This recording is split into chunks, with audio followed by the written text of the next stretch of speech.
Commander Vexthor slouched in his command chair, mandibles twitching with barely contained irritation as yet another urgent report materialized on his holoscreen. These humans were becoming quite the nuisance, he thought, absently scratching at his crystalline exoskeleton. Commander, his subordinate, Lieutenant Zarkax, cleared his throat nervously. The latest intelligence from Earth's northwestern continent requires your immediate attention. Oh, does it now? Vexthor drawled, rolling all four of his eyes. Let me guess, another one of their primitive explosive devices managed to scratch the paint on our scout ships? How terrifying. The lieutenant's antenna drooped visibly. Sir, it's significantly worse than that. Battalion 447 has gone dark. Complete communication blackout. The last transmission mentioned something about small soldiers. Vexthor straightened in his chair, suddenly alert. Battalion 447 was one of their most elite units, equipped with the finest battle mechs in the Galactic Armada.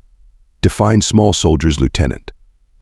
According to the final report, sir, they're some sort of specialized Earth combat units, significantly smaller than our warriors, but Zarkax paused, mandibles quivering. They move like shadows, sir. Strike without warning. And they absolutely refuse to retreat. Vexthor scoffed, but there was an edge of unease in his voice. That's tactically absurd. Every species knows when to cut their losses. Not these humans, sir. We've got footage from the first contact incident at their military installation designated Fort Bragg. Would you like to review it? Vexthor waved a clawed hand dismissively. Fine. Show me what has everyone's exoskeletons in such a twist. The holoscreen flickered to life, displaying thermal imagery of what should have been a routine intimidation mission. Their forces had deployed standard first contact protocols, overwhelming show of force, demands for surrender, the usual script that had worked on countless primitive species before. But as the footage played, Vexthor felt his blood run cold. These humans, these impossibly tiny warriors, they moved with a precision that defied logic. Their thermal signatures barely registered against the background, as if they'd somehow learned to mask their very life signs. Impossible, he muttered, watching as a squad of Earth's elite soldiers systematically dismantled a Titan-class battle mech. They're using projectile weapons from the last century. For Cosmos' sake, this shouldn't be happening. Lieutenant Zarkax shifted uncomfortably. Sir, there's more. We've intercepted their communications. They're not just fighting us, they're laughing while they do it. A burst of radio chatter filled the command center. Hey, aliens. Thanks for the new climbing frame. These mechs make great jungle gyms. Vexthor's mandibles clenched tight. This was supposed to be a simple conquest of a backwater planet.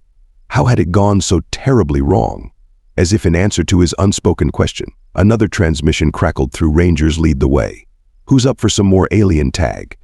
Lieutenant Vexthor said slowly, his voice unusually grave. Send word to the High Council. We may have significantly underestimated these humans.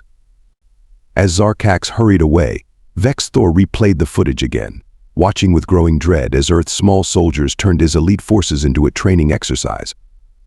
Perhaps, he reflected grimly, it was time to reconsider the definition of primitive species. Scout Commander Razik stood triumphantly atop his hover tank, surveying the tiny human military installation through his enhanced optics.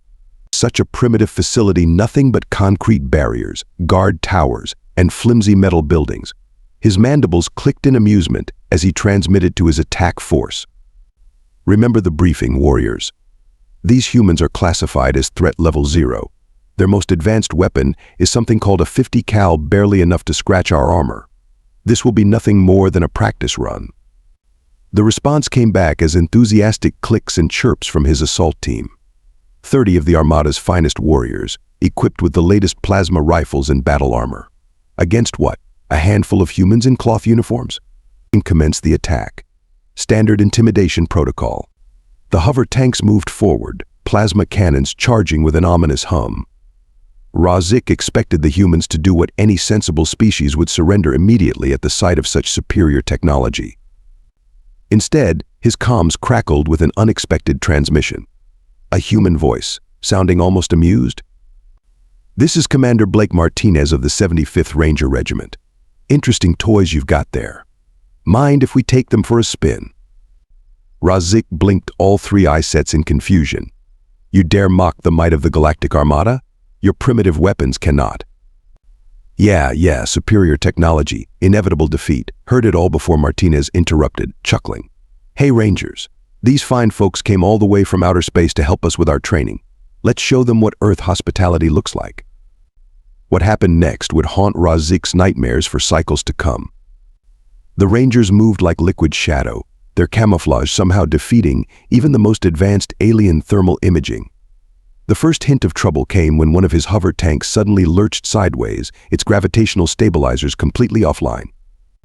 Impossible, Razik shrieked into his comm. They can't possibly understand our technology enough to. Actually came Martinez's cheerful voice. Your anti-grav systems have a pretty obvious weak spot.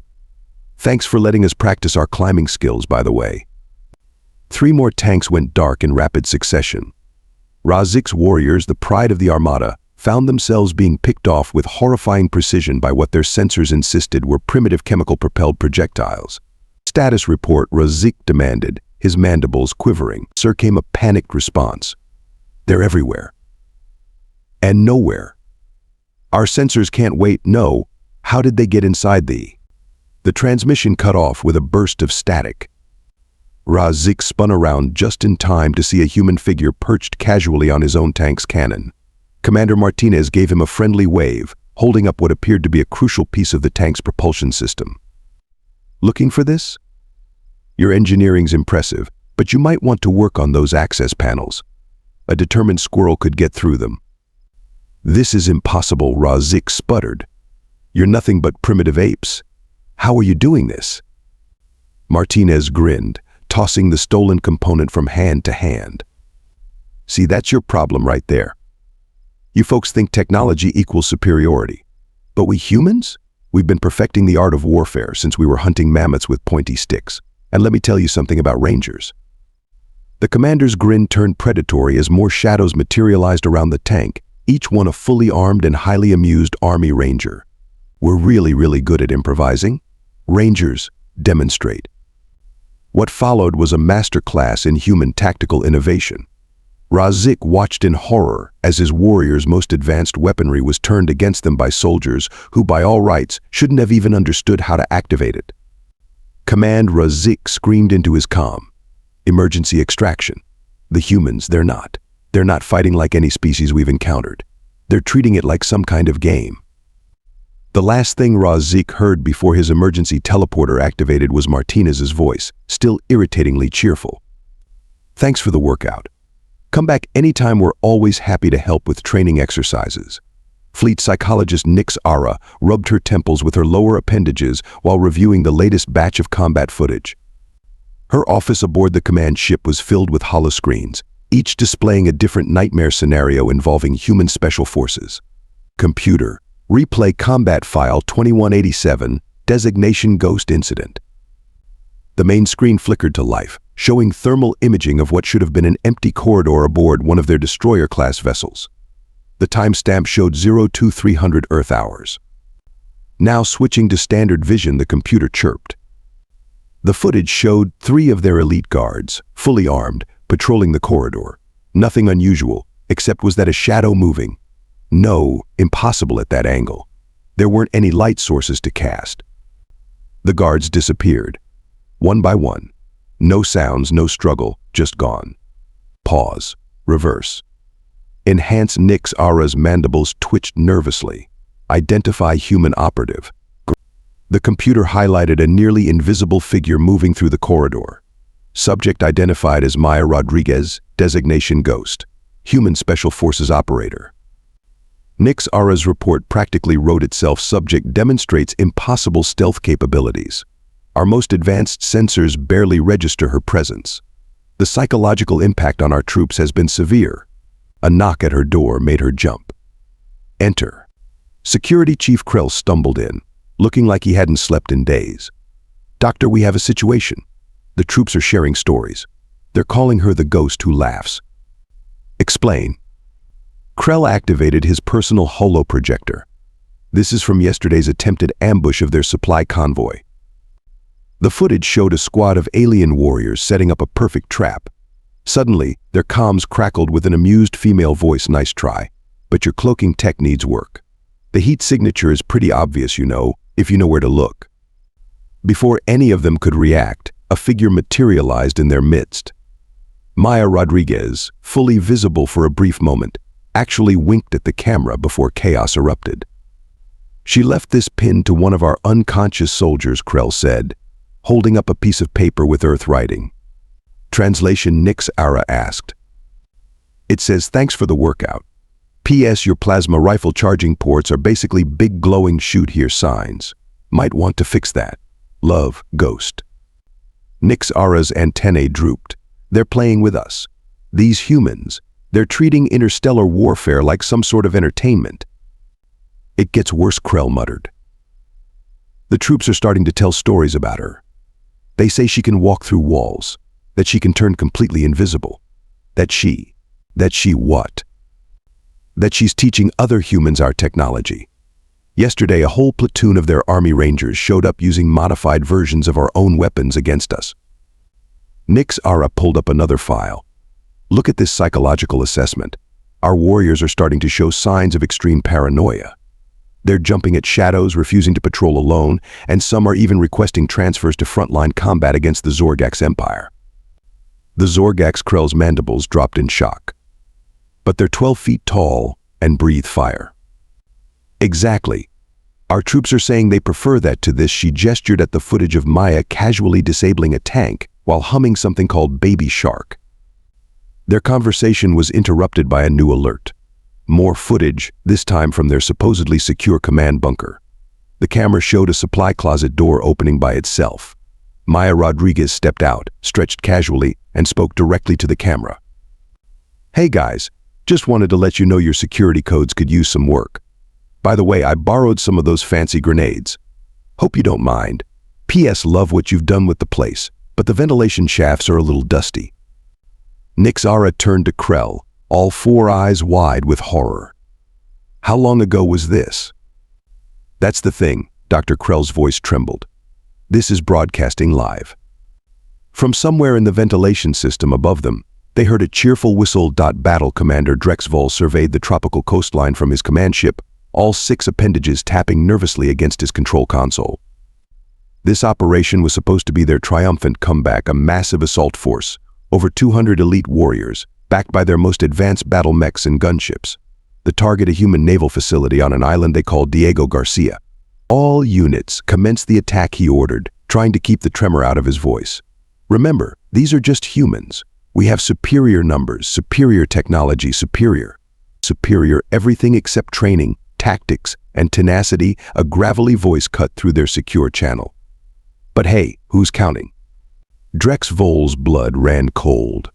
"Identify yourself." "Commander Jack Morrison, U.S.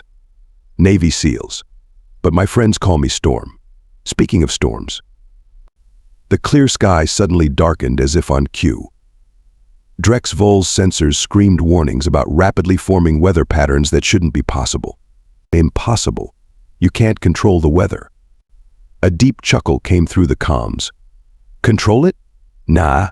Predict it, plan for it, and use it to our advantage? That's just another day at the office. SEALs, let's give our visitors a proper welcome."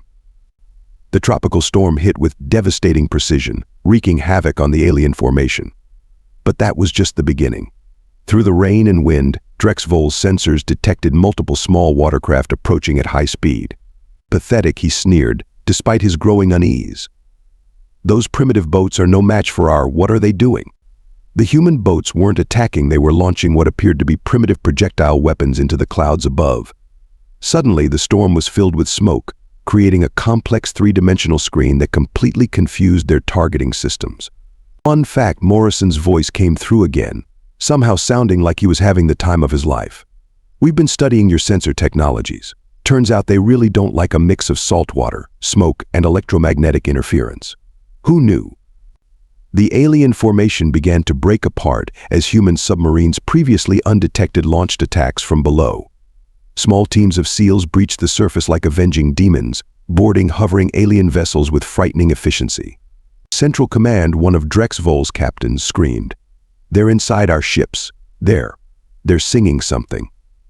Through the chaos, a chorus of human voices could be heard belting out something called Danger Zone as they systematically dismantled the alien fleet's most advanced weapons.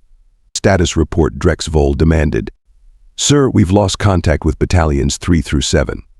Battalion 2 reports their crews have barricaded themselves in the engine room. The humans are playing something called knock knock knock jokes through the intercom while picking off our security teams. Drexvoll watched in horror as his carefully planned assault crumbled. These SEALs moved like water itself, fluid, unstoppable, everywhere and nowhere at once. Their tactics defied every rule of conventional warfare. Sir, another panicked voice called. Commander Morrison, he's on our command ship. What? How? He rode one of our own missiles after reprogramming its guidance system.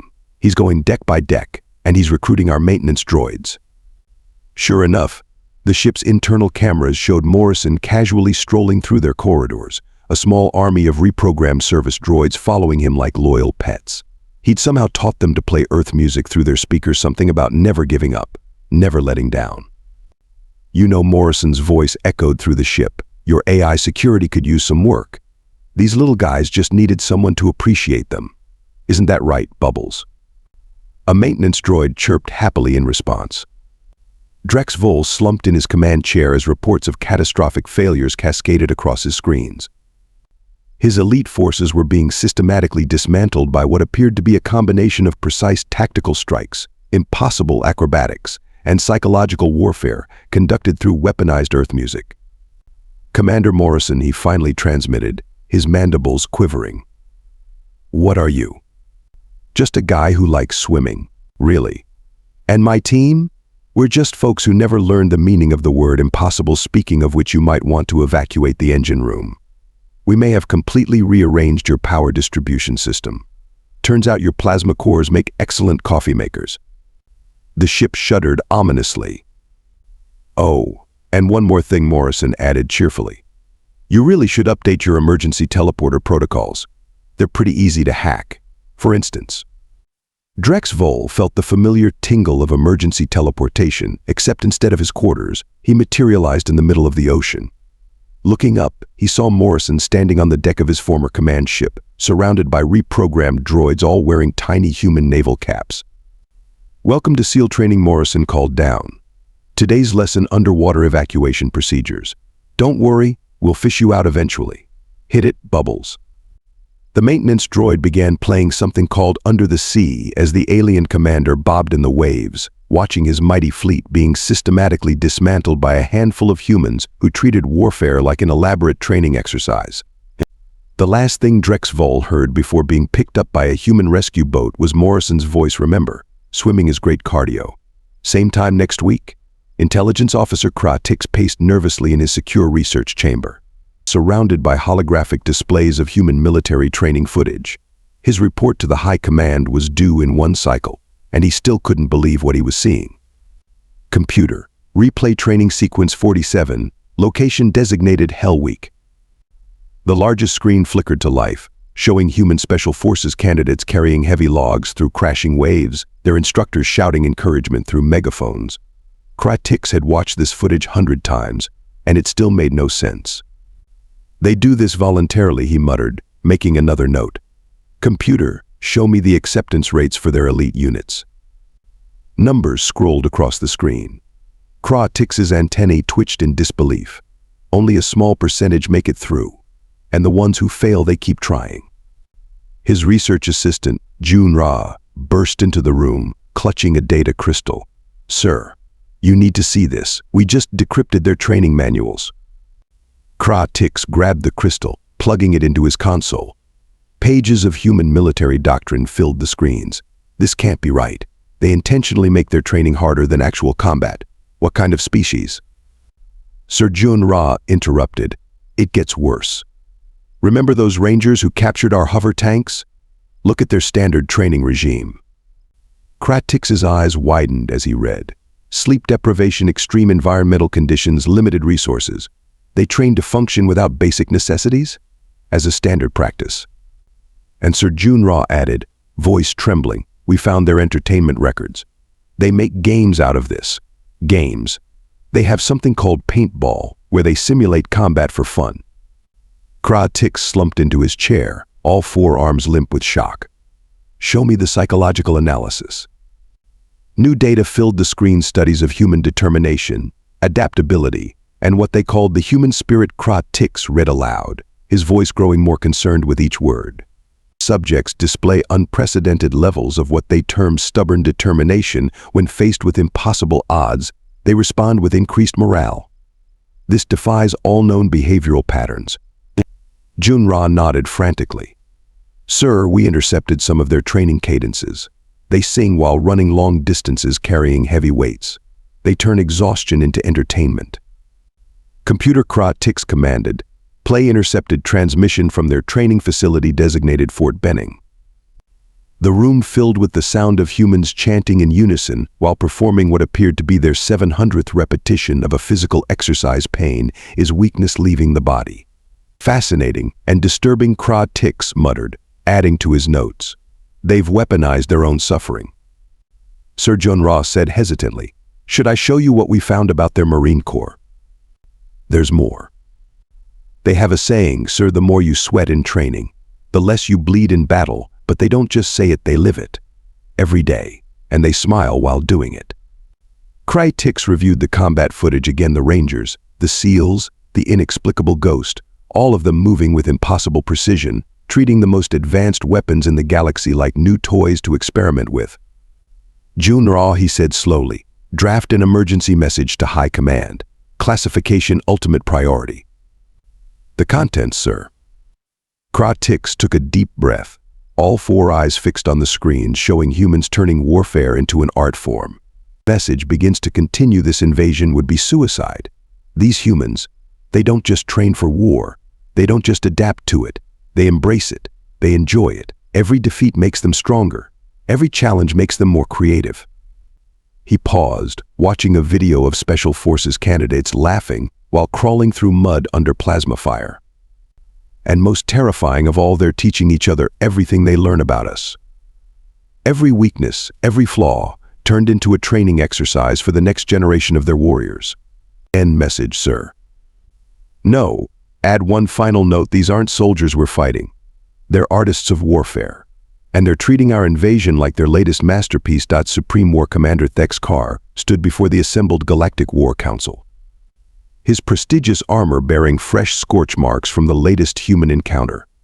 The emergency session had been called after what humans were now casually referring to as the Thursday training exercise. Esteemed council, he began, his voice shaking.